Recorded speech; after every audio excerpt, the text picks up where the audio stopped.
तो हम देखते हैं अब फर्स्ट पार्ट ऑनर्स के सिस्टम ऑफ सर्किल के लिए सेकंड पेपर में कि so that the locus of centre of the circle which intersects two given circle orthogonally is the radical axis of two circle. Figure आपके सामने बना दिया गया है।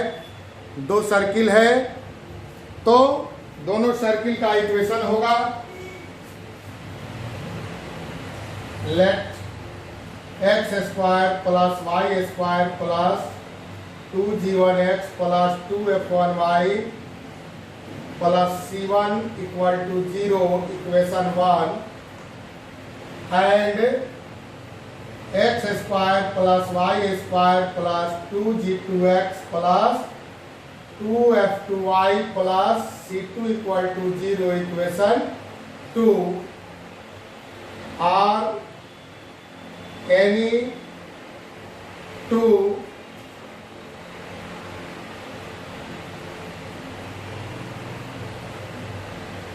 given circles which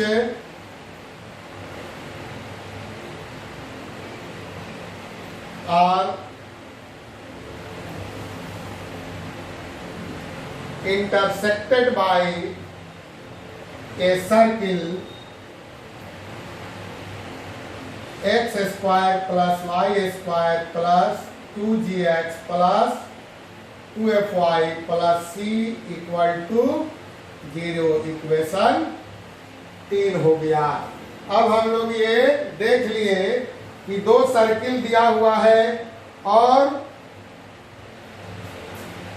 given circle which are intersected by a circle intersected है, यहां कर देते हैं orthogonally.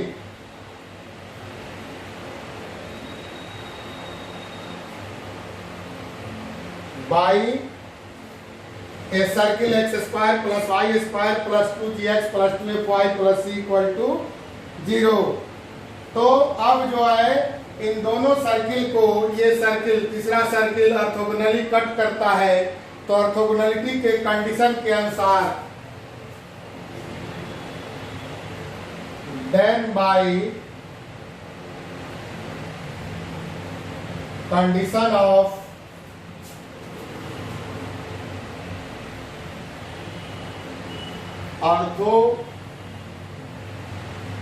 Orthogonality of circles, then by condition of orthogonality of circles.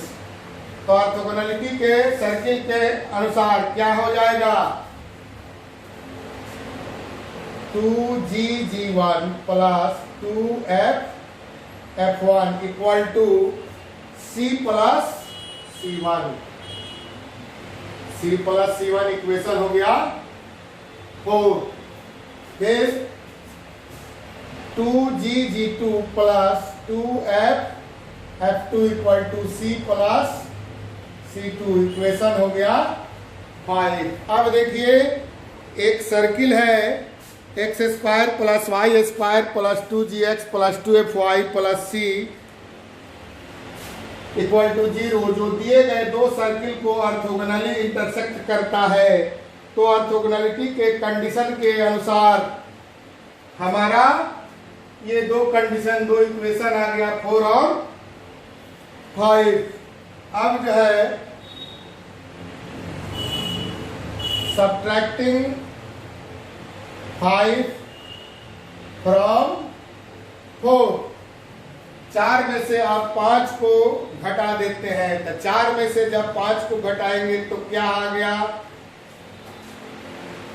2g बाहर हो जाएगा तो क्या हो जाएगा g1 minus g2 plus 2f बाहर हो गया तो क्या हो गया f1 minus f2 equal to अब जो इसमें से घटेगा तो क्या हो जाएगा c1 माइनस c2। c और c कैंसिल हो जाएगा, c1 और c2 कैंसिल हो जाएगा। इसको जो है इक्वेशन 6 मान लिया जाए। जब इसको इक्वेशन 6 मान लेते हैं तो हमारा रिजल्ट क्या देता है hence the locus of the center, locus of the center minus g minus f, centre जो माइनस जी माइनस एफ है उसका लोकस है ना सर्किल 3 का, hence the locus of the centre minus g minus f of circle 3। ये जो circle 3 है हमारा उसका सेंटर क्या होगा माइनस जी माइनस एफ, और उसका क्या हो जाएगा लोकस, तो लोकस क्या हो जाएगा hence the locus of the center minus d minus f of circle 3 be obtained by putting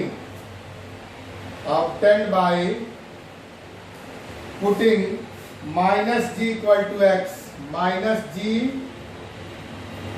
equal to x and minus F equal to minus G की जगह x और माइनस एफ की जगह y रखने पर हमारा रिजल्ट क्या हो जाएगा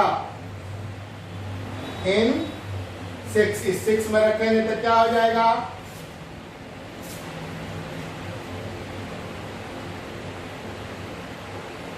2 into minus x into g1 minus g2 plus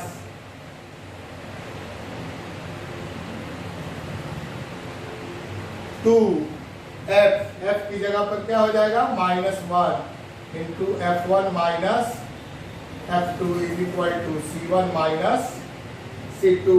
अब इस रिजल्ट को अगर हम करते हैं तो क्या हो जाएगा माइनस माइनस कॉमन ले लिया जाए तो ये क्या हो जाएगा 2x,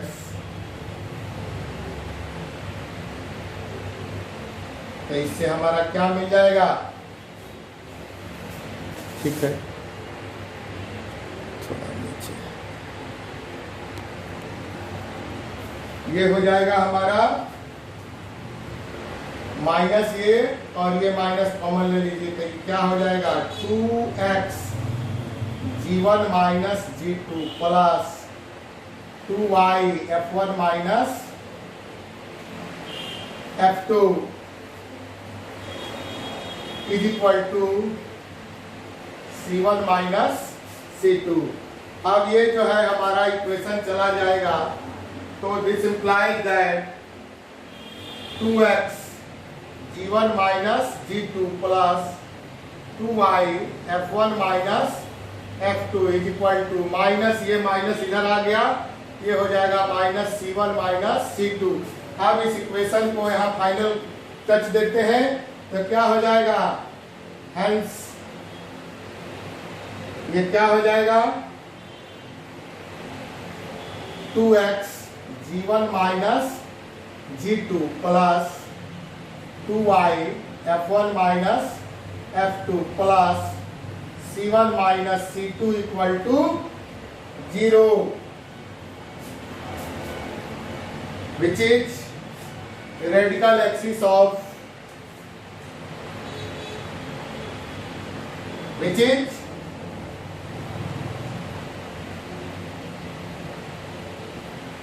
radical axis of circles 1 and 2, circles 1 and 2, which completes the proof, which completes the proof। अब देखिए ये जो हमने क्वेश्चन आपको बताया, अब इस क्वेश्चन में हमने दिया कि so that the locus of the centre of the circle which intersects two given circles orthogonally is the radical axis of the two circle। ठीक है कि वह सर्किल जो दिए गए दो सर्किल को ऑर्थोगोनली कट करता है, उस सर्किल के सेंटर का जो लोकस होगा वो रेडिकल एक्सिस होता है। तो दो सर्किल हमने मान लिया, इक्वेशन 1 एंड 2, और तीसरा सर्किल जो दोनों सर्किल को ऑर्थोगोनली कट करता है वो सर्किल हमने मान लिया equation 3, x² + y² + 2gx + 2fy + c = 0। अब ऑर्थोगोनलिटी का कंडीशन हम पीछे के क्लास में हम लोग पढ़े थे। ऑर्थोगोनल सर्किल, ऑर्थोगोनल दो सर्किल ऑर्थोगोनल कब कहलाते हैं, उस कंडीशन के अनुसार हमारा इक्वेशन 4 और 5 आ गया।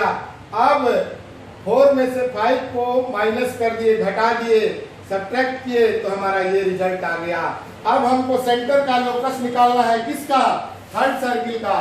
तो थर्ड सर्किल का जो इक्वेशन है x² + y² + 2gx + 2fy + c = 0, इसका क्या होगा सेंटर, -g -f, और उस -g के जगह x और -f के जगह y रखेंगे तो हमारा रिजल्ट ये आएगा। अब इसको कैलकुलेट कर दिए, कैलकुलेट करने के बाद हमको आया 2x g1 - g2 + 2y f1 - f2 + c1 - c2 = 0, which is called radical axis of circle 1 and 2, which completes the proof। तो आज के लिए इतना ही।